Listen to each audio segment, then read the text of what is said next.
Pardon the interruption. I'm Mike Wilbon on assignment in Chicago. I'm Tony Kornheiser, where you have an apartment and an alma mater and surely a reservation at a steakhouse. You're now going to plug. Go ahead. I'm not in yet. Tavern on Rush is reopening, Tony. Reopening. I'm not sure I can get in. I mean, it's like a few days. I can't reach anybody by phone. Well, why don't you just go to Chicago Cut first? You're going to name that one and get a free meal. You've been doing this for years. Welcome to PTI, boys and girls.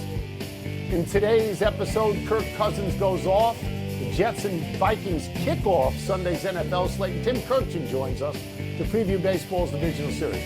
But we begin today with the Mets' ninth-inning rally to beat Milwaukee on Pete Alonso's three-run homer off Brewers closer Devin Williams. Milwaukee had taken a 2-0 lead in the bottom of the seventh after 6+ innings of scoreless baseball. It's a terrific game. Wilbon, what did you make of the moment and the result? Tony, that's why you watch October baseball.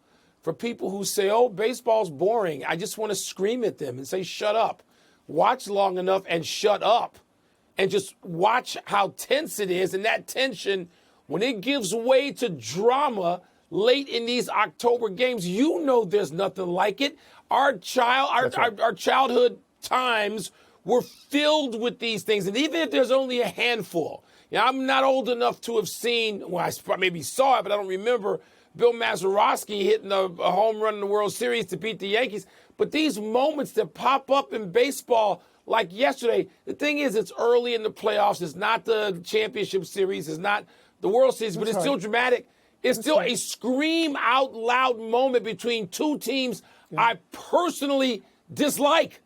And it was unbelievable that Alonso, who'd been struggling so desperately, hit that home run. But, Tone, that's October baseball. That's the October Classic to me. Yeah. I don't know that is the most dramatic home run ever hit by a Met because it's not a walk-off home run. It's as close as you can get when you're the road team. It's the top of the ninth. You're down by more than one run, and you hit this home run, and you go ahead. I mean, the Mets have been involved in astonishing games lately. This one last night, the first one in the doubleheader against Atlanta in Atlanta on Monday, when they were down in the top of the eighth, they scored 6 runs to take the lead. Atlanta came back, went ahead of them, and then your boy Lindor hit one out, and they, again, top of the ninth, home run, a comeback, a multi-run comeback. I just want to say one thing, Mike. 3 of the 4 lower seeds won these series. Great baseball. They won them. And all of the 4 lower seeds had important, meaningful games late in the season. Obviously, the Mets and the Braves went down to the last day to get in the playoffs. And Detroit and Kansas City had to get in with about 2 games to go. Mike, their opponents didn't have that.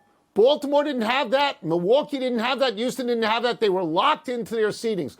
Mike, we agree on this. Baseball is an everyday game. And I think if you have meaningful games late, it's an advantage in a playoff series. I do. Maybe so. Real quickly, does this feel like a miracle Met run to you? Before you went over and slurped the Nationals, which I just discount, for real in your life that mattered, you were a Mets fan. Does this feel like, no, it doesn't?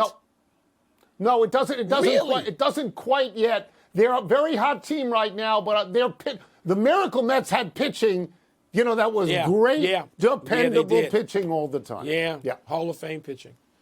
We also had a very dramatic finish in the NFL last night.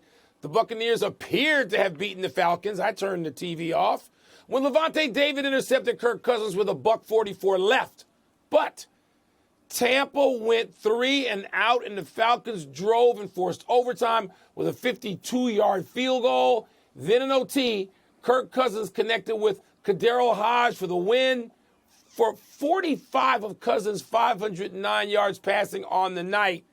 Tone, is it time to take Kirk Cousins and the Falcons seriously? Okay, Mike, before the season started, the buzz about which teams could take maybe a big leap up, it was concentrated on 2 teams, Atlanta and Green Bay. They started slowly.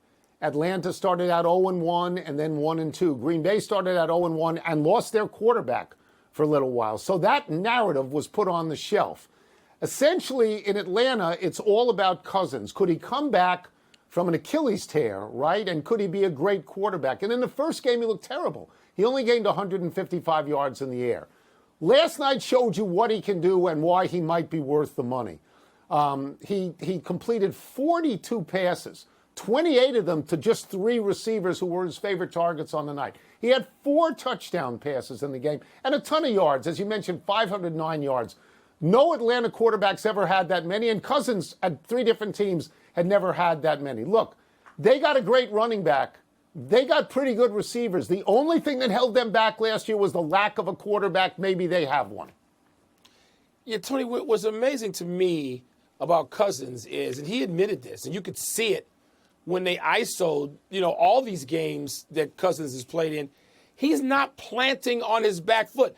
They go back to him planting on that right leg and just, shoving off it in a beautiful form, classic throwing form, weight shifting, back foot to front. He can't do that yet. His back foot is coming off the grass, is off the turf, because the Achilles is not allowing him to do what he's done all his life. And so for him to go for 500-plus yards last night and make some of the throws he made tough throws into tight windows. I got nothing but admiration. I'm going to go beyond respect for a guy who's had an injury which ends lots of careers.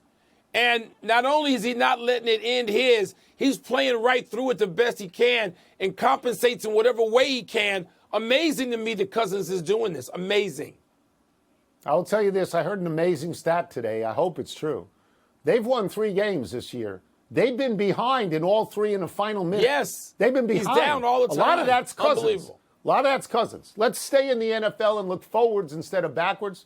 Wilbon, I'm going to let you look at the entire slate of this weekend's games, which begins 9:30 Sunday morning in London with the Jets and Vikings. And I'm going to let you tell me which is the most intriguing game of the weekend. Well, I'm trying to figure out whether I'm going to, play a few holes of golf with Matthew or watch Jets-Vikings at 9:30 in the morning. Buffalo-Houston, that's got some intrigue. These are 2 teams, each of which thinks we can beat the Chiefs. But you got a long season to play before you get to that, and there's a lot of intrigue and storylines for both those teams. And then you have another matchup that we have come to like whenever we see it, Baltimore-Cincy. Ravens, Bengals. The Bengals are still in this position where they are down on the season. They got to fight their way back into this. They don't seem to be the team that so many predicted they would be coming out of training camp. They get off the slow starts every year, but this seems slower than most at 1-3. Yeah. Tony, if I got to pick between those 3, I think I may surprise you and say Baltimore-Cincy, because I think it's possible that the Ravens could be the best team in the league. I know Kansas City is undefeated. I know that's not the case for Baltimore, which lost its first 2. But I think Baltimore could be the best team. I'm interested in that game with Cincy because there's a whiff of urgency, if not desperation, in the air for those 2, even though they're really good. I will concede that I am really surprised that you didn't go Carolina and the Bears, and that you didn't say this is a referendum on their big trade, and here's the number 1 draft pick, and maybe even mention Gonzaga High School. I thought you'd go there.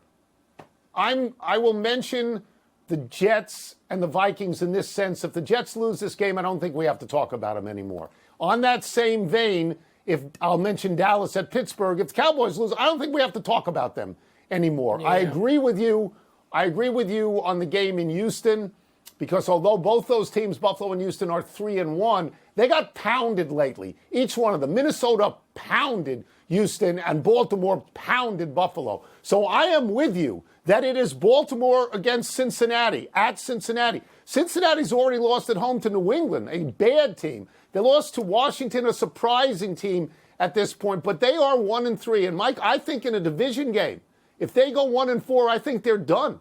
I do. I think they have to have tremendous urgency. I think it's a must game for them. And I agree with you about Baltimore in this regard. If Baltimore wins this game, I think they are certified as prime goods in the NFL. A real contender. So this is the game.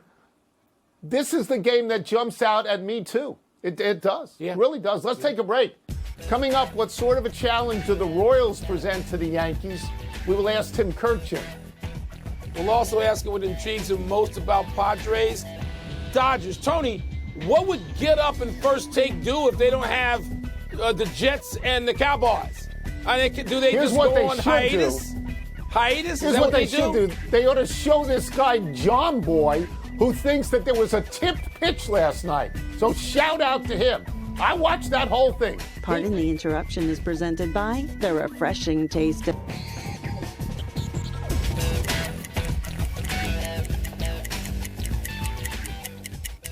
Baseball's divisional series start tomorrow, which makes it a perfect time to welcome back our great friend, ESPN baseball analyst Tim Kirkchin, who joins us literally from a random hallway in Yankee Stadium. He found a spot to sit down, and here he is. So let's start with this.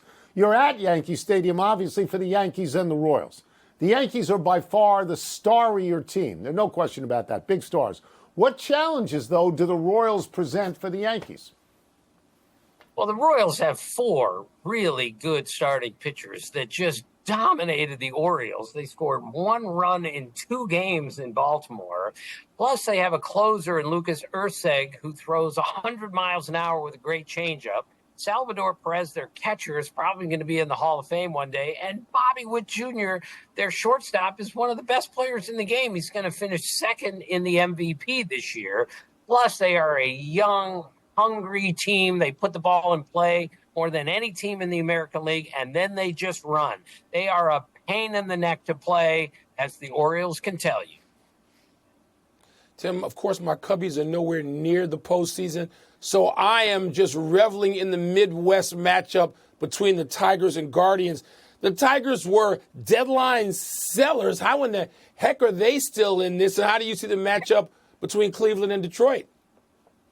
I'm not sure how they're still in this, Michael, but that's part of their allure. They don't have a guy with 25 homers. They don't have a guy with 75 RBIs or 25 steals.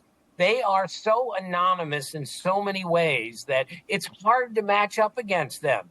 A.J. Hinch, their manager, is a genius when it comes to strategy, and you just can't figure out what his lineup's going to look like, what his bench is going to look like, how he's going to use his bullpen. That team is so unpredictable. They're really hard to match up against, and they took it to the Astros for 2 games in that series. I covered that, and I left thinking the Tigers are a dangerous team because you can't figure out what they're going to do next. Well, there is certainly no anonymity in my favorite series, which is Padres-Dodgers, just this titanic clash, it seems to me. Tim, what are you looking forward to in that? And if there's anybody you favor, tell us. Well, the Padres are really good, fellas. They've been the best team in baseball for me the second half of the year. They're starting pitching. Their bullpen is great.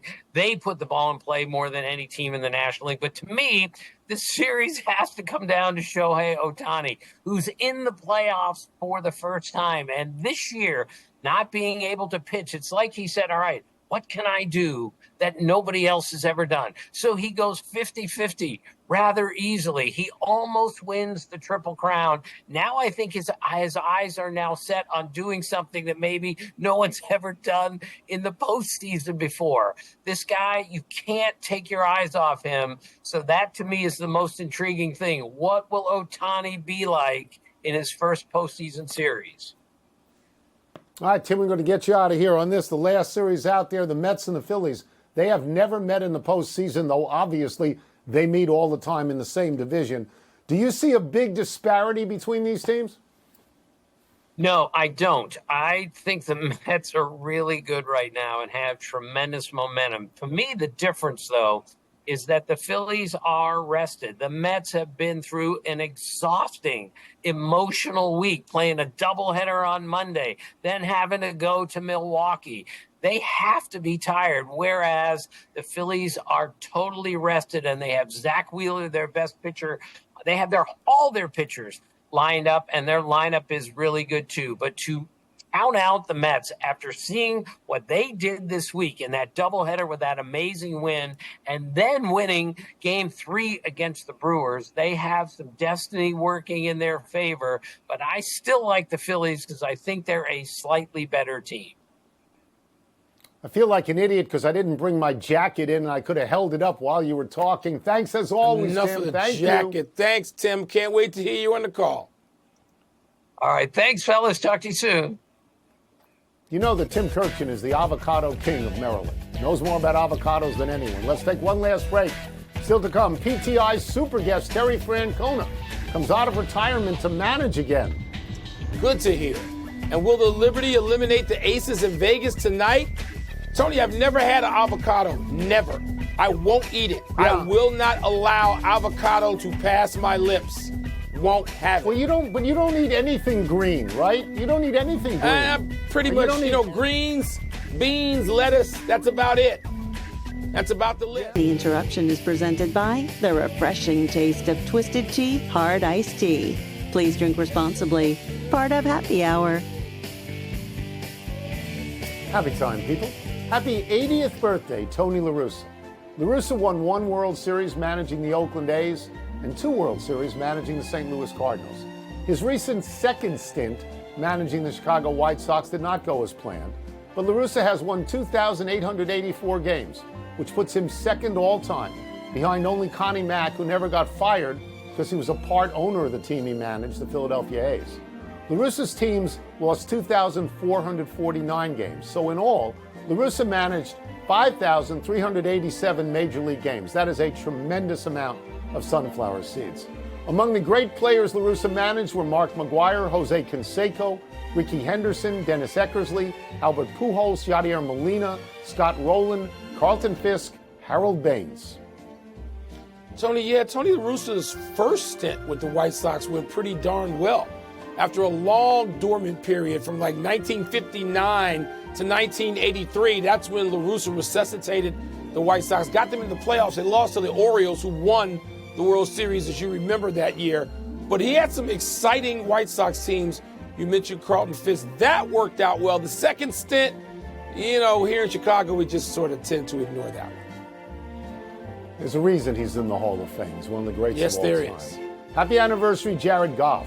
On this day 10 years ago, while quarterbacking Cal Berkeley, Goff threw for 527 yards and 5 touchdowns as Cal beat Washington State 60-59. In 8 different games at Cal, Goff threw for 450 yards plus. Eventually, Goff went number 1 overall to the Rams and was later traded to the Lions. Goff is the NFL's Player of the Week for his perfect passing performance last Monday night. He went 18 for 18 against Seattle. He also caught a touchdown pass. The previous perfect game record was 10 for 10 by Kurt Warner for the Cardinals in 2005. Goff's passer rating against Seattle was 155.8. And finally, on Tuesday, Goff got a game ball. Originally, the game balls went to receiver Jamison Williams and safety Kirby Joseph. If you're going to have highlights of Goff in college and all these yards he passed for, he ought to put up the game he didn't pass for that many yards when Northwestern won at Cal, beat Goff. He did come back the next year because it was home and home. He beat us in Evanston, but we beat him in Cal. I know I was front and center for that one. That was a big win at the time. I would imagine. Happy trails to retirement for Terry Francona. The 65-year-old is returning to baseball on a 3-year deal to manage the Cincinnati Reds. Francona retired from the Guardians after last season, citing health issues that had plagued him for years. At the time, he said he did not foresee managing again.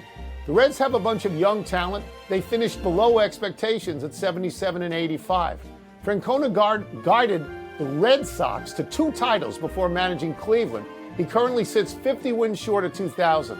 Only 12 managers have more wins, 10 Hall of Famers, and 2 sure to be enshrined one day, Dusty Baker and Bruce Bochy. I'm just thrilled that Terry Francona is healthy enough now to get back into this. I thought he might be available for more golf, Tony. Less golf, but managing. Good to see Francona back. He's great at what he does, and I hope he has another good run as long as he wants it to be. Baseball's better when he's managing. Here's the big finish. Yes, it is. The Devils beat the Sabres 4-1 in the NHL season opener in Prague. Your thoughts? Lindy Ruff, first game back behind the bench for Buffalo. It's just way too early for the NHL regular season. Celtics beat the Nuggets in the NBA preseason in Dubai. In Abu Dhabi. Are you impressed with that? If it's way too early for the NHL regular season, it's way too early for exhibitions in the NBA. The WNBA semis continue tonight. Who you got? Aces stay alive at home. I think the Sun at home can go ahead of the Lynx 2-1. We'd have two series 2-1. I told you, I promised you drama. I believe it. Thad Levine is out as Twins GM. Does that make any sense? No, he was playoff teams 4 times. Twins were in it till the last weekend. Last one, 5-0 Indiana at Northwestern tomorrow. You feeling optimistic? Yeah, I am, Tony. I don't care how much Indiana's favored by. This is when we're at our best as underdog on the lake, 80-degree on Lake Michigan. Northwestern, we're going to play well tomorrow. I feel good about that game. We're out of time. We'll try and do better the next time. I'm Tony Kornheiser. I'm Mike Wilbon. Have a great weekend, knuckleheads. You can get the podcast on the app or Apple Podcasts. And now, here's T.I. All right, Wilbon. Which upcoming baseball series are you most looking forward to? You know this is easy for me. I've been talking about this for a month when they were ending the regular season with a series against each other, Padres and Dodgers. Tony, it's so different. When you go to Dodger Stadium, even now, and I did go a couple of times this regular season, it's like going to the theater. I mean, you just, from the entry to the taking your seat to the food choices, it's just so, I mean, I feel a certain reverence when I'm in Dodger Stadium. You go to Petco, it's like going to a concert. It is rocking from the moment you approach the place. They couldn't be more different, even though they're only 130 yards apart. And so the fan bases are different. The experiences are different. The lineups are loaded. I hate that Kershaw's not out there, unable to be out there apparently. Wow, I can't wait for that series. I love seeing those two teams play anytime and love it in the playoffs particularly. I know you're invested in making that a close-knit geographical series, but it's not 130 yards, it's 130 miles. And in fact, the I-95 series is closer than that. The Mets and the Phillies are 116 miles apart. If I brought in my Mets jacket, I might try to tell you that I'm more interested in the Mets than the Phillies. I'm not more interested in the Mets than the Phillies. I'm not more interested in the Tigers in Cleveland. I'm going to watch every game that I can watch and all of the series. I'm going to do that. And I'm interested in the Yankees and the Royals because of the personal connection I have with the manager of the Royals. But I'm going to agree with you, Mike. I think that the series I'm looking forward to most, and I don't want it to be at 11 o'clock at night every night because I want to see it, is San Diego and the Dodgers, but maybe for a different reason. Not so much for the competition, but for the showcasing of Shohei Ohtani, who has never been in the playoffs before. I mean, you know that down the road, I want to see the Yankees and the Dodgers. I want to see Aaron Judge and Shohei Ohtani for as many as 7 games. And in this particular case, I want to see what Shohei Ohtani does against a good pitching staff in a kind of pressure that he hasn't had before in the playoffs. I want to see that just like you do. You know what, Tony? You know what is sort of a sad sidebar? That we don't get to see Mike Trout. I mean, now he's got the injuries and all of that, but we didn't get, Shohei, by leaving and joining not just any team, but that team, got himself almost a guarantee to get to the postseason, while Mike Trout is just sort of out of sight, out of mind, which is not good. That's it. We're done. Back to you.